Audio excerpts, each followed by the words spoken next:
পুরস্কারটা স্বয়ং আমাদের সৃষ্টিকর্তা আল্লাহর পক্ষ থেকে। আল্লাহ যত বড় তার পুরস্কারও কিন্তু তত বড়। এটা কিন্তু মাথায় রাখতে হবে। পুরস্কার কিন্তু ছোট না, অনেক বড়। লাআল্লাকুম তুরহামুন এটাই বোঝায়। বিদায় আবারও অনুরোধ থাকবে, যদিও অবেলা বিলকুল, আসরের পরে বিলকুল অবেলায় আসা, অবেলায় বসা। খুব মনোযোগ দিয়ে শুনতে হবে। আমাদের জীবনের দৃষ্টান্তটাও কিন্তু আসর থেকে মাগরিব পর্যন্ত।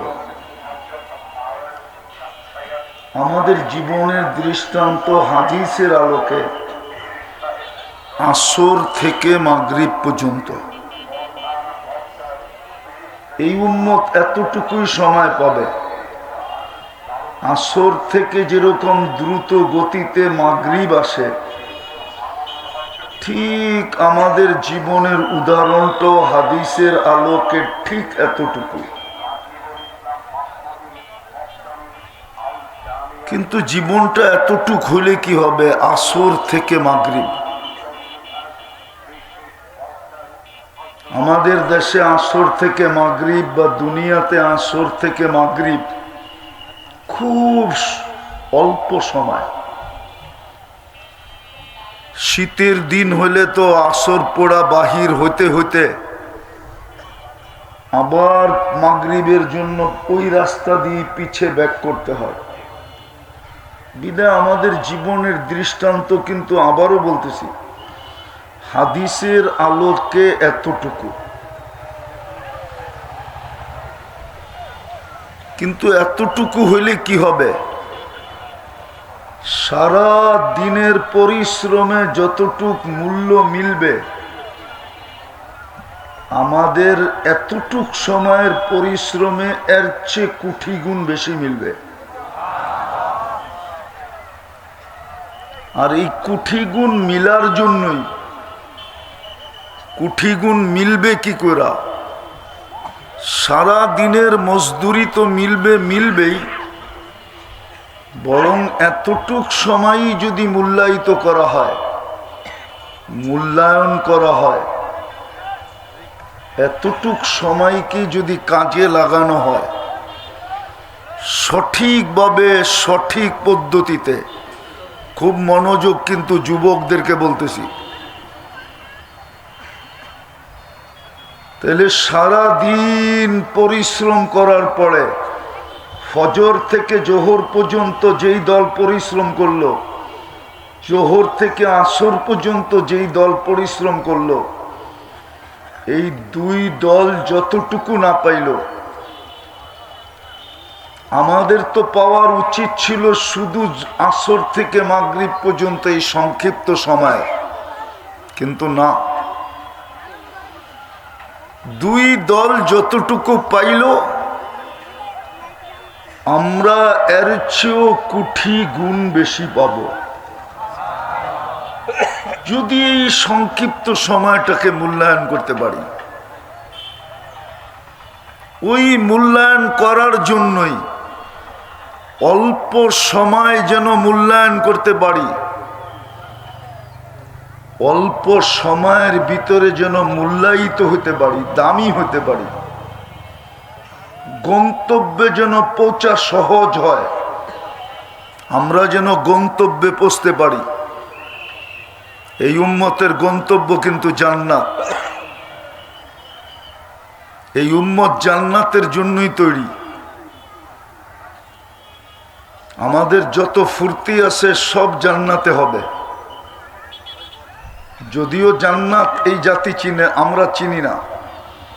বিশেষ করে যুবকরা জান্নাত চিনে না। ওরা চিনে ইন্টারনেট, ওরা চিনে গুগল, ওরা চিনে ফেসবুক, ওরা চিনে হোয়াটসঅ্যাপ, ওরা চিনে ভাইবার, ওরা চিনে চ্যাট করা, ওরা চিনে 14 তারিখ, ওরা চিনে 31st নাইট, এটাই চিনে, জান্নাত চিনে না।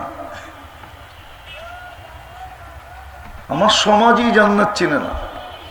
জান্নাতের আলোচনা আমাদের সমাজে নাই। যদি জান্নাতে আমার সমাজের আলোচনা থাকতো, তাইলে এত মাত্রায় যুবকরা ইন্টারনেটের আসক্ত হতো না। মাদকে আর কতটুকু আসক্ত? মাদকের চেয়ে কোটি গুণ বেশি আমাদের সমাজ, যুবক সমাজ, এমনকি যুবক যুবতী নেটে আসক্ত এর চেয়ে 1000 গুণ বেশি। এদের খাওয়া না হইলেও চলে, কিন্তু ইন্টারনেট না হইলে চলে না,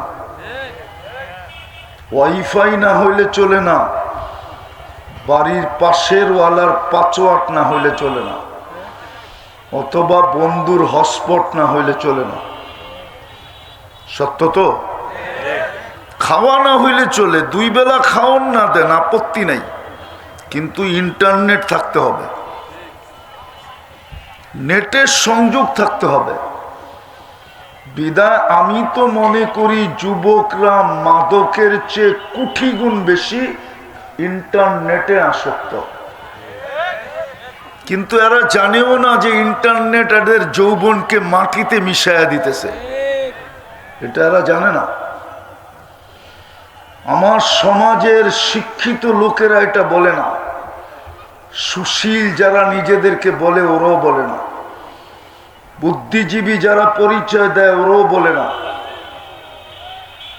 এমনকি ডাক্তাররা পর্যন্ত বলে না যে ইন্টারনেটে ওদের যৌবন কোথায় যেতেছে। ডেলি লেস হইতেছে তোমাদের যৌবন, ভালো মতে বোঝো। একদিন দেখবে তোমাদের কাছে যৌবন নাই, প্রথম রাত্রেই তুমি ক্যাচ আউট, প্রথম রাত্রেই তোমার উইকেট পড়ে যেতে পারে, অথবা দেখা যাবে 1-2 বৎসরের ভিতরে তোমার উইকেট শেষ। হ্যাঁ, আমি সত্য বলতেছি, হাদিস এটাই বলে, 2টা শাস্তির কথা এটাই বলে। যুবক যখন যৌবন সুরক্ষা না করে, এই দামি রত্নকে যতক্ষণ পর্যন্ত সুরক্ষা না করবে, তাহলে আল্লাহ 2টা শাস্তি দিবে, 2টা।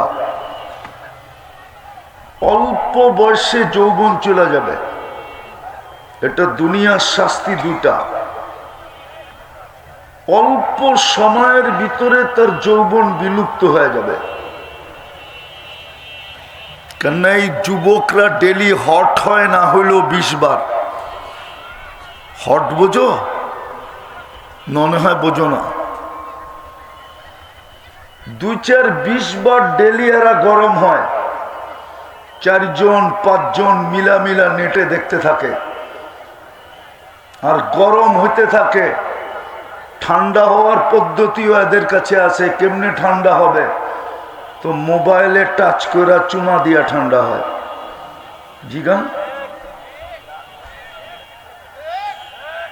2টা শাস্তি তোমাদের হবে যুবকদের, যদি যৌবন সুরক্ষা করা না হলো। একটা অতি তাড়াতাড়ি যৌবন চলে যাবে, দ্বিতীয়টা 50-এর আগে মৃত্যু হবে, 1 মিনিট আগে হইলেও হবে, 1 সেকেন্ড আগে হইলেও হবে। কেননা এই উম্মতের বয়সের বেনিফিট আছে। হাদিসে আছে, ইদা বালাগা 50, যখন 50 বছর পূর্ণ হয়, তো ইউহাসাবুহু হিসাবান ইয়াসীরা, এই উম্মতকে আল্লাহ সহজ হিসাব করেন, সহজ হিসাব, কঠিন করেন না, হিসাব সহজ করবেন, সহজ হিসাব হবে। এই জন্য আল্লাহ বেনিফিট দিতে চান না। যুবক যে যৌবনকে সুরক্ষিত না করবে তাকে বেনিফিট দিবেন না। এই উম্মতের বয়সের বড় বেনিফিট আছে হাদিসে।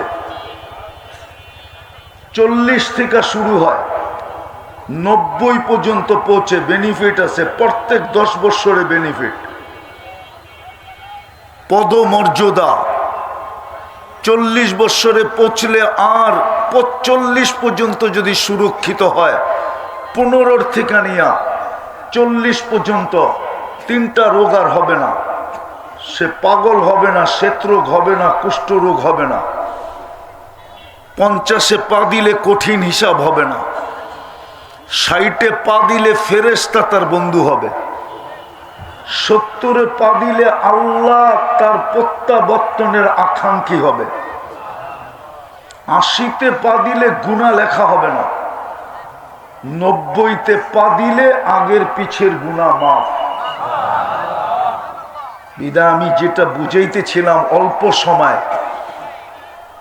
সময়টা কিন্তু বিলকুল আমাদের জীবনটার সময়টা বিলকুল কম। শীতের দিনের আসর থেকে মাগরিব পর্যন্ত এটা আমাদের জীবন। কিন্তু জীবনটা ছোট হলে কি হবে? প্রতিদান কিন্তু এত বেশি, ভাবলে বোঝা যাবে প্রতিদান কত বেশি। এক রাতের প্রতিদান যদি 83 বছর হয়, শুধু অনলি এক রাতে, জানেন তো না জানেন না? এক রাতের প্রতিদান যদি 83 বছর হয়, তাহলে আসর থেকে মাগরিব পর্যন্ত সময়টার প্রতিদান কতটুকু হবে? কিন্তু শর্ত হলো যদি সুরক্ষা হয়। এই ছোট জিনিসটা কি, ছোট সময়টা কি অল্প পরিশ্রমে সুরক্ষিত করার জন্য। যদিও ওয়াজ মাহফিল, এটাই তো বাংলাদেশের দুঃখ, আর কোনো দুঃখ নাই। এই দেশে জন্ম নিয়ে গৌরব বোধ করি, কিন্তু শুধু এক জায়গায় দুঃখ করি। হুজুররা শুনলেও রাগ হয়ে যাবে। যেই জায়গায় দেখবেন শুধু ওয়াজ মাহফিল, নাইলে তফসির মাহফিল, নাইলে ইসলামী মহাসম্মেলন, কিন্তু কোথাও পাবেন না সিরত মাহফিল, শানে রাসালাত, শানে সাহাবা, শানে ওলামা, শানে আউলিয়া। এই জাতি ওলামাদের মর্যাদাই জানে না। এই জন্যই তো মসজিদ কমিটি কানে ধরে ঘুরায়। এই জন্যই তো মাদ্রাসা কমিটি ওলামাদেরকে কানে ধরে ঘুরায়। এই জন্যই তো পুরা জাতি ওলামাকে সবচেয়ে নিকৃষ্ট মনে করে, ব্যবহারের পাত্র মনে করে। ব্যবহার শেষ, উষ্টা দিয়া জুতা ফুটবলের মতো উষ্টা দিয়া ফেলা গেল। রাগ হন না, আপনাদের পায়ে হাত রাখি, অ্যানালাইসিসের বিষয়। এই যুবকরা নবীকে চিনে না। যদি চিনতো তাহলে বাংলাদেশে কাদিয়ানি হতো কি করে? কারো যোগ বিয়োগ মিললে আমার যোগ বিয়োগ মিলে না। আমারও একটা যোগ বিয়োগ আছে, আমার যোগ বিয়োগে মিলে না। বাংলাদেশে কাদিয়ানি আসে কি করে? কি করে বাংলাদেশে কাদিয়ানি আসলো? যেই দেশের ইসলাম মদিনার ইসলামের সাথে, এই দেশের ইসলাম মদিনার ইসলামের সাথে। মনে হয় হুজুররা মানতে রাজি না। আল্লাহর রসুল হিজরত করেন নাই, 4 সাহাবী এই দেশে চলে আসে। আবু ওয়াক্কাস, ওয়াহাব ইবনে মালিক, কাসেম ইবনে হুজাইফা, উরওয়া ইবনে সাসা। সাহাবায়ে কিরাম এই দেশের ইসলামের বীজ বুনছেন।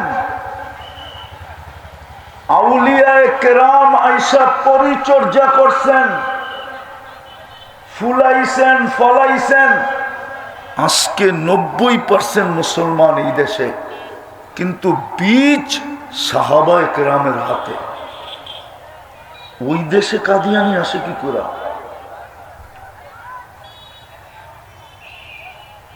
যেই দেশের মাদ্রাসা শুরু হয় বুখারী শরীফ থেকে, এই দেশের এই জমিনের মাদ্রাসা শুরু হয় 1268 সনে। সর্বপ্রথম বুখারী শরীফের দর্শের দ্বারা। আপনাদের মাদ্রাসা শুরু হয় মক্তব থেকে, আবু তাইয়ামা রহমতুল্লাহ আলাইহির মাদ্রাসা শুরু হয়েছে বুখারী থেকে। উঠান ইতিহাস। 800 বছর আগে যেই জমিনে হাদিসের দর্শ হয় সোনার গায়ে, ওই দেশে কাদিয়ানি আসে কি করে? শুধু আমার এইখানে মিলে যে আমার যুবকরা মুহাম্মদুর রাসূলুল্লাহ চিনে না।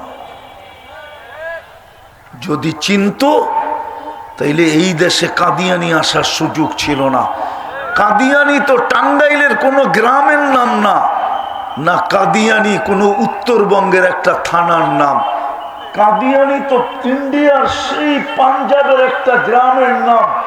ওইখান থেকে আমার দেশে কি করে আসলো? আমার দেশের যুবকরা মুহাম্মদুর রাসূলুল্লাহ চিনে না।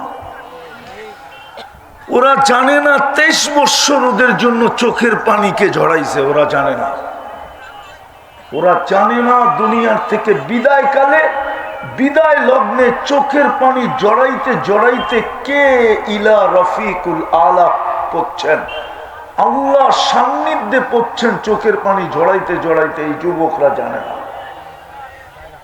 কে ওদের জন্য এখনো কবরে চোখের পানি ঝরায়, এই যুবকরা জানে না।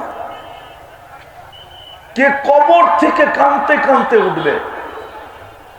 আমি লেখি নাই, আবুল সামরকান্দি রহমতুল্লাহ আলাইহি লেখছে, গালি দিলে ওনাকে দেন, আমাকে গালি দিয়া কোনো লাভ নাই, আমার বিরুদ্ধে লেখা কোনো লাভ নাই। লেখলে আবুল সামরকান্দির বিরুদ্ধে লেখেন। উনি পাদলিল লেখছেন, আল্লাহর রসুল কবর থেকে উঠবে, কাঁদতে কাঁদতে উঠবে। ইয়াকুম ওয়ায়াবকি ওয়ায়াকুল, কাঁদতে কাঁদতে উঠবেন আর বলতে বলতে উঠবেন, জিবরিল আইনা উম্মতি, আমার উম্মত কোথায়? ময়দান তো খালি। উম্মত কোথায় গেছে? যে কবর থেকে ওঠা উম্মতের খবর নেবে, ওই উম্মতের যুবক আজকে মুহাম্মদুর রাসূলুল্লাহ চিনে না। যদি চিনতো তো ওদের চুলের স্টাইল এরকম হতো না। আমি 103 দেশ ঘুরা বলতেছি, তোমাদের চুলের স্টাইল দুনিয়ায় আমি কোথাও পাই নাই। তুমি আমাকে আমেরিকা বলবে? উন্নত দুনিয়ার আমার শুধু নিউজিল্যান্ড বাকি আছে। আমার বাংলাদেশ ত্যাগ করতে কোনো ভিসা নিতে হয় না। আলহামদুলিল্লাহ সুম্মা আলহামদুলিল্লাহ, শুধু টিকিট নিলেই আমি যেই কোনো দিকে পাড়ি দিতে পারি। আমি তো তোমাদের এই চুলের ডিজাইন দুনিয়ার কোনো দেশে দেখি নাই। খুঁজতে খুঁজতে আমি বাহির করছি, চুলের ডিজাইন শুধু নেটের ভিতরে আছে। এই বোয়ালমারিতেও এরা 500 টাকা দিয়ে চুল কাটায়, অথচ 50 টাকা দিয়ে চুল কাটা যায়। ঈদের রাত্রে এরা 1000 টাকা দিয়ে চুল কাটায়, জিজ্ঞেস করেন। কিন্তু এরা আমাকে বলুক, বোয়ালমারির কোনো মেয়ে এদের চুলের ডিজাইন দেখা আজ পর্যন্ত লেখা পাঠাইছে I.U? আরে বলো না। হ্যাঁ হ্যাঁ, যদি পাঠাইতো তাহলে আমি মেনে নিতাম, ঠিক আছে, কমসে কম চুল দিয়ে তো প্রেম করা গেল। কিন্তু কোন মেয়ে তো তোমাদেরকে বলে না আজ পর্যন্ত I.U, বরং মেয়েরা তো তোমাদের চুল নিয়ে মজাক করে, কিরে বাটি কাটিং কই পাইলি, কাউয়া কাটিং কই পাইলি, পিছের থেকে তো তোমাদেরকে ট্রোল করতে থাকে মেয়েরা। তারপরও তো এরা চুল কাটতেছে। আমি মনকে বুঝায় নিছি যে এরা মুহাম্মদুর রাসূলুল্লাহ চিনেন। শোনো শোনো, নির্বাচনের জোয়ার চলতেছে, তাই না? হ্যাঁ, সামান্য একটা থানা, 2 থানার পরিধি পাওয়ার জন্য রাত দিনকে এক করে কি করতেছে আমরা দেখতেছি। তোমার আমার নবী কিয়ামতের দিন মাকামে মাহমুদ পাবে। আমি এই অঞ্চলে খুব আসি না, খুব কম আসি, মনে হয় বোয়ালমারিতে আমি প্রথম। এটারও কারণ আছে, সময় নেই। বোয়ালমারি বা বৃহত্তর ফরিদপুরের ওলামার কাছে আমার, ওনাদেরকে জিজ্ঞাসা করো 1 সেকেন্ডের জন্য ওই চেয়ারে আল্লাহর রসুল বসবে কিনা, কেউ প্রমাণ করতে পারবে কিনা? 1 সেকেন্ডের জন্য বসবে কিনা? মাকামে মাহমুদ কিয়ামতের দিন হাসরের মাঠে আল্লাহর পাশে লাগানো থাকবে, ডাইন পাশে। 1 সেকেন্ডের জন্য বসবে কিনা? মিনিট বাদ দিলাম, ঘন্টা বাদ দিলাম, 1 সেকেন্ড পারবে কেউ প্রমাণ করতে? শুধু হাতলের উপরে হাত রেখা দাঁড়ায় থাকবে। আল্লাহ বলবে বসেন, বলবে যে 3 জায়গায় দৌড়াবে ও বসবে কি করে? দ্বিতীয় আরেকটা জালালউদ্দিন সুয়ুতী রহমতুল্লাহ আলাইহি লেখছে, ওটা বললাম না। আমি তো অঙ্গীকার দিয়ে আসছি উম্মতকে হাউজে কাউসারে পানি পান করাবো। আমি চাই না উম্মত অপেক্ষা করুক। আমি তো এখনই ছুটে যাব আর আমি অপেক্ষা করব। পিপাসিত উম্মত আসতে দেরি, আমি পানি পান করাইতে দেরি করব না। দ্বিতীয়, আমি তো ছুটবো মিজানের কাছে। পাল্লা যদি না ঝোঁকে তাহলে আপনার প্রতিশ্রুতিগুলাকে আমি কোথায় কাজে লাগাবো? আমি তো পাল্লার ওইখানে, মিজানের ওইখানে কাজে লাগাবো। আপনি আমাকে প্রতিশ্রুতি দিছেন সালতোতা, আমি চাইলে নাকি দিবেন। সাফি তুসাফা, আমি সুপারিশ করলে নাকি মঞ্জুর করবেন। আপনার আরো 2টা অঙ্গীকার আছে, লা ইউখজি কাফি উম্মতিক, আপনার উম্মতের ব্যাপারে আমি আপনাকে লজ্জিত করব না। আরো একটা অঙ্গীকার আছে, সাউফা ইউতিকা রাব্বুকা ফাতারদা, আপনি অঙ্গীকার দিয়েছেন আমাকে রাজি করে ছাড়বেন। বলবে তারপর, বলে ওইখান থেকে আমি পলসেরাতে ছুটবো। উম্মত পার না হইতে পারলে দুরুদের গাঠি মাথায় দিয়া পার করায় দিব। বলেন, আরে বলেন না, শুক্রবার এইখানে কে আছে যে 1000 বার শুক্রবারে দুরুদ পড়ে? আছেন কি? এক যুবক বলুক যে আমি শুক্রবারে 10 বার দুরুদ পড়ি। 1 বার পড়ি, 1 বার বলুক। অথচ নবীজির তো অনুরোধ ছিল শুক্রবারে আমার উপরে বেশি বেশি দুরুদ পড়ো।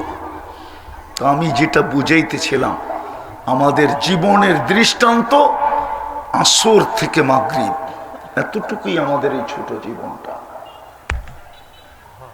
মূল্যায়িত হবে যদি সুরক্ষিত হলো। অল্প সময়ে অল্প পরিশ্রমে সুরক্ষিত করার জন্য আল্লাহ আমাদেরকে নিজের কুদরতি হাতে বাছাইকৃতভাবে নির্বাচিত করছিলেন।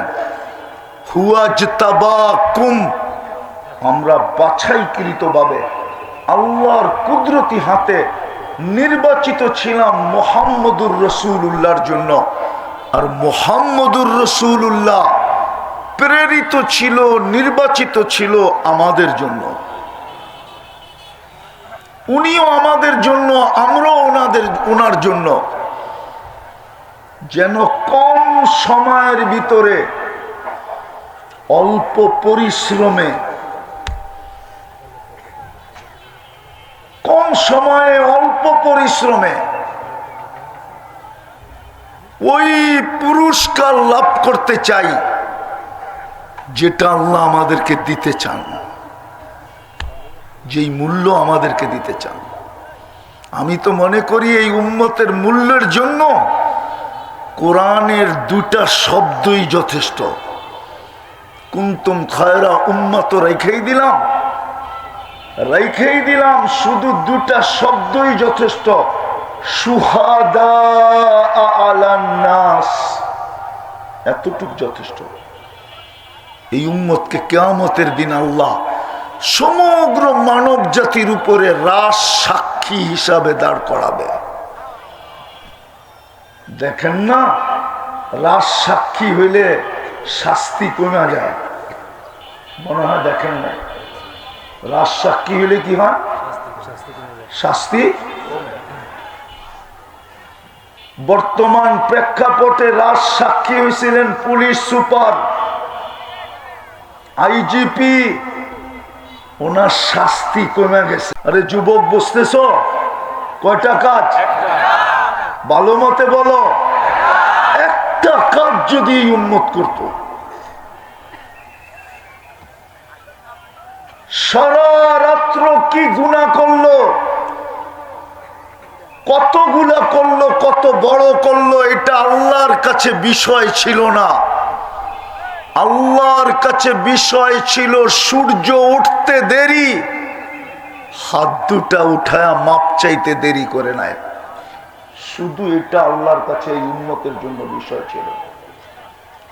নাইলে হাদিস কেন বলবে ইয়াবসুতু ইয়াদাহু নাহারান হাত্তা ইয়াতুবা মাসিআল লাইল, সারা রাত্র যে নাফরমানিতে কাটাইছে, আল্লাহ বলে এটা আমার কাছে বিষয় না, তুই আমার বন্ধুর উম্মত, তুই আমার কুদরতি হাতে বাছাইকৃত, তোর মাথায় আমি মুকুট লাগাইছি, কুনতুম খায়রা উম্মাহ, আমি তোর মাথায় মুকুট লাগাইছি, তুই আমার বন্ধুর উম্মত। বন্ধুকে আমি অঙ্গীকার দিছি লা ইউখজিকা ফি উম্মতিক, উম্মতের বিষয়ে আপনাকে লজ্জিত করব না। বিদায় সারা রাত্রের গুনাহ কোনো ব্যাপার ছিল না, যদি তুই সূর্য উঠতে দেরি হাত দুটা উঠায় মাপ চাইতে দেরি না করতি। আমি হাদিস বলতেছি, ভুল হলে ওলামা শুধরায় দিবে। সারা দিনের গুনাহ এই উম্মতের জন্য অসুবিধা ছিল না, যদি সূর্য ডুবতে দেরি হাত দুটা উঠায় মাপ চাইতে দেরি না করত। আল্লাহ তো বলে ইয়াবসুতু ইয়াদাহু লাইলান হাত্তা ইয়াতুবা মাসিআন নাহার, শুধু একটা কাজ যদি উম্মত করত। দ্বিতীয় আরেকটা চোখ করতেছি, উম্মত যদি আল্লাহর কাছে দিন রাত্র তওবা করতে থাকতো, তাইলে মনে হয় উম্মতকে হলুদ কার্ড দেখানোর সুযোগ হইতো না। আজকে তো হলুদ কার্ড দেখাইতেছেন, প্রতি বৃহস্পতিবারে ভূমিকম্প, টানা ভূমিকম্প, এটা তো উম্মতের জন্য হলুদ কার্ড।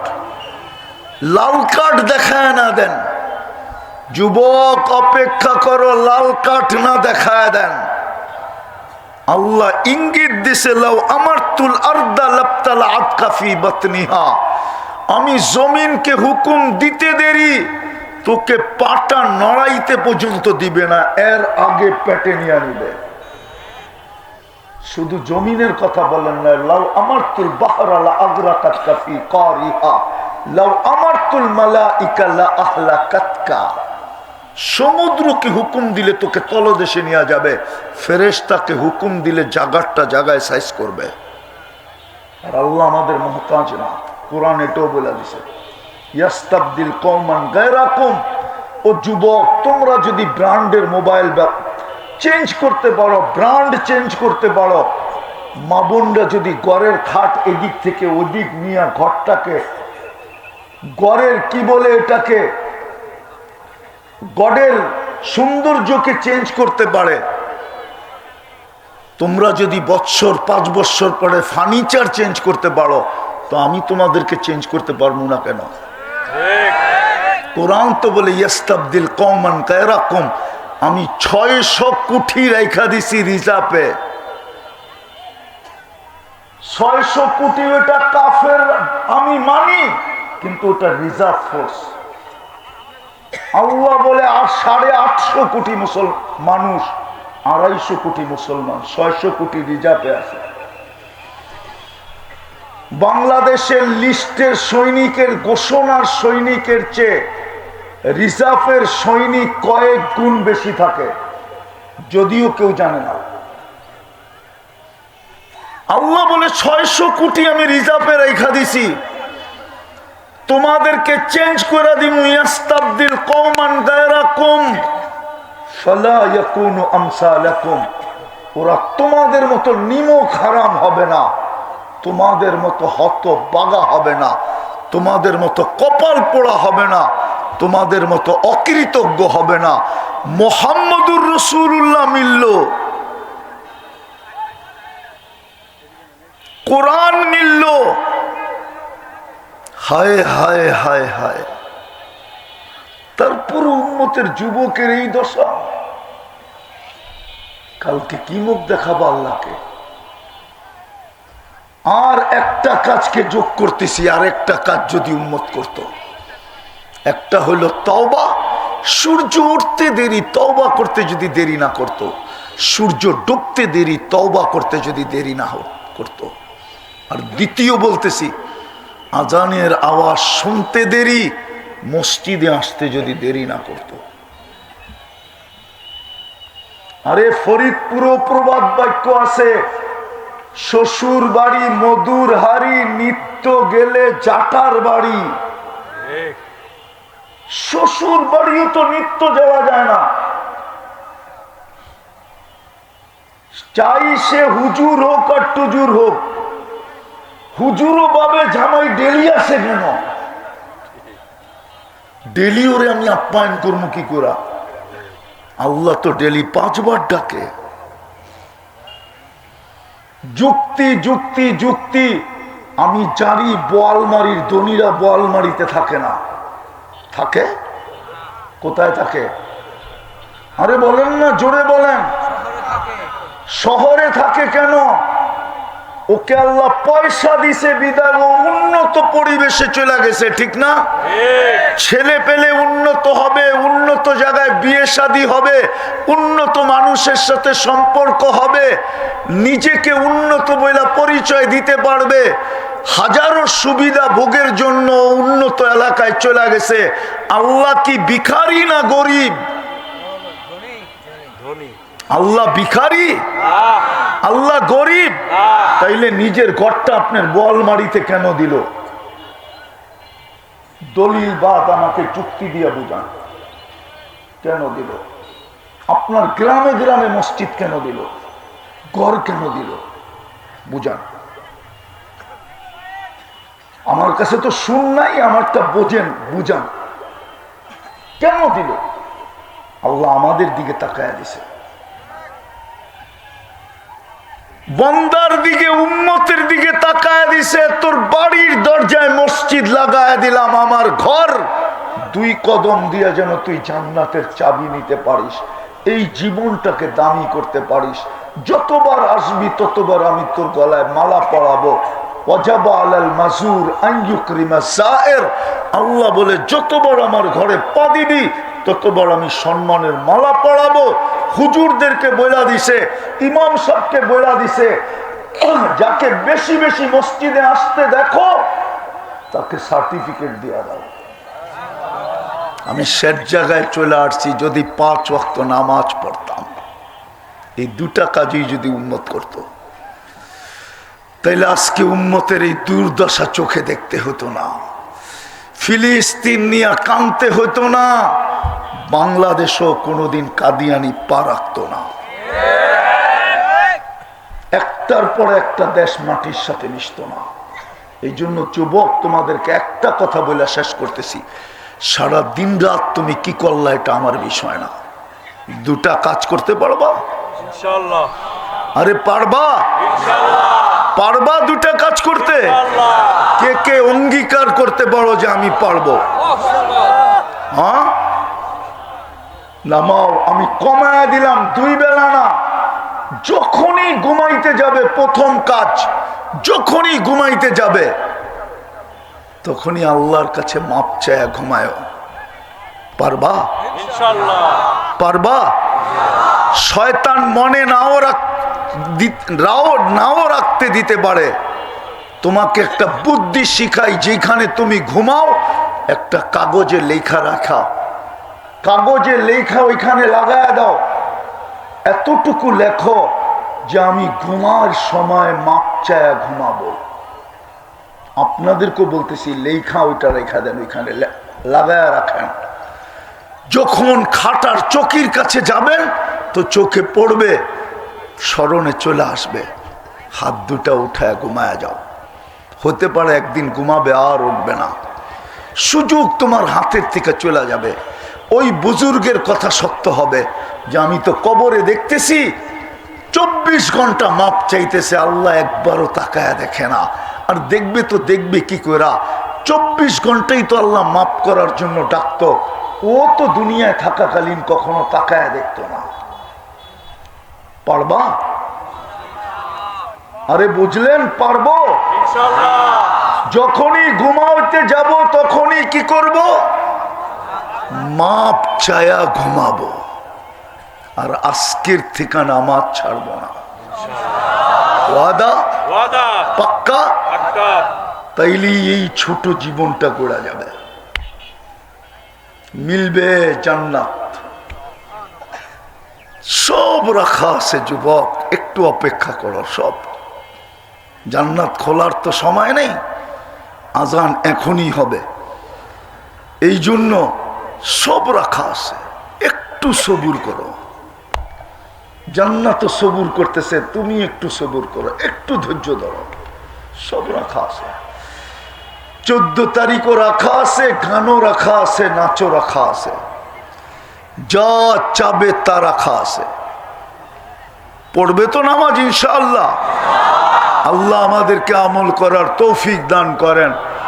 ওমা আলাইনা ইল্লাল বালাগ।